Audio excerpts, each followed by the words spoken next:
This is the best tablet to buy in 2020.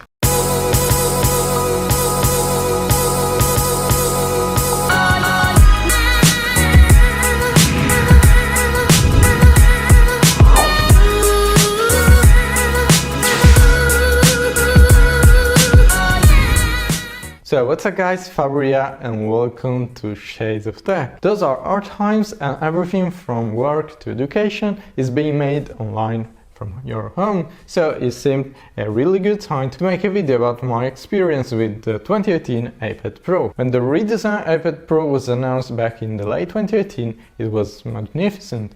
The best looking tablet ever made. The only complaints I had were the price and the software limitation of iOS 12. But with time and with iOS 13, this limitation faded away, and my 12.9-inch model successfully replaced my 13-inch MacBook Pro.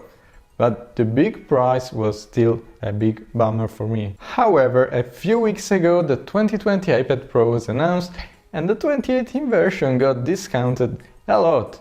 This is the reason why I think this is the best value tablet you can buy for that money in 2020. You all know the minor upgrades made to the iPad Pro 2020. It got more cameras with ultra-wide and LiDAR sensor for augmented reality and a better processor, the A12Z, which is supposedly better than the A12X, right?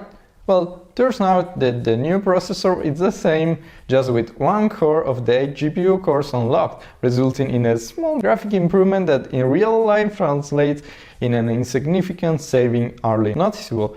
But a nice addition was the 128GB starting storage for the same price of the previous generation 64GB. All the rest is the same design, slim profile around the edges, hidden magnets everywhere, tempered glass, and vivid colors, 120Hz ProMotion display.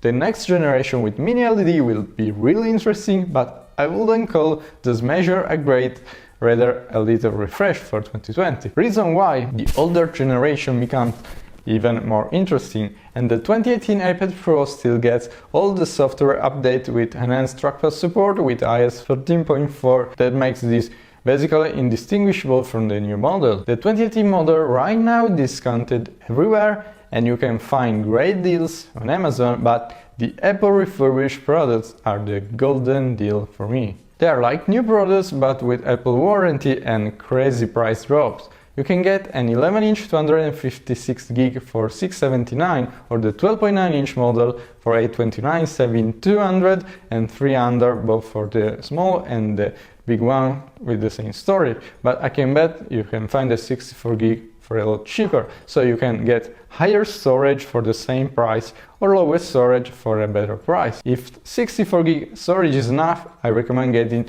this 12.9-inch version because it's got a bigger screen and it's not true, it's not portable. I use it flawlessly on planes and trips. So the 2018 iPad Pro packs great value for the money, and I think that it's clear now, but the question left is how it's holding up in 2020 after almost 2 years. With all the iOS updates, they tend to become slower on the older devices. Well, this time the Samsung 9s won't be happy because the 13.4 iPadOS makes the 2018 iPad Pro hold very well. With this new enhanced support, I had this hybrid Mac feeling and I was genuinely surprised as well. Every new update for this iPad was a fresh air breath, unlocking new potential and features almost like in a video game. Now you can swipe between tabs seamlessly and use the pointer in a way they probably should introduce in macOS as well, with the pointer snapping into the hot points. I didn't see anything this good since iOS 4 update that I'm sure as Apple fanboys remember very well. But don't get me wrong, it's not that perfect. I have still some complaints in display support and file manager, but what makes me most excited about is that I'm sure they are saving many secret features for iOS 13 and this iPad will fully support everything as well. And then those iPads are super powerful, take a different approach, no cooling, super thin, and are far more powerful than the standard MacBook. And what makes it even better is that the accessories are fully supported. You don't need, of course, the latest $300 iPad case with trackpad if you have Bluetooth keyboard and mouse, just give them a try and you'll thank me. In the last 2 weeks I barely used my 12-core Mac Pro because my iPad was there, the setup was there, so convenient and easy and fast, and I didn't feel to even turn on the Mac Pro except for video editing. The Apple Pencil is very good for picture editing and students in general, taking notes and highlighting text. Otherwise, I will focus on getting the keyboard and trackpad first. The trackpad is really the one to go for. Hopefully I help you with my personal experience in the choice of your tablet for 2020, and let me know what you guys think about the iPad in general and this iPad model. Thanks so much for watching me so far. Be sure to like or dislike this video, comment and subscribe. And as always, stay tuned on Shades of Tech. Ciao!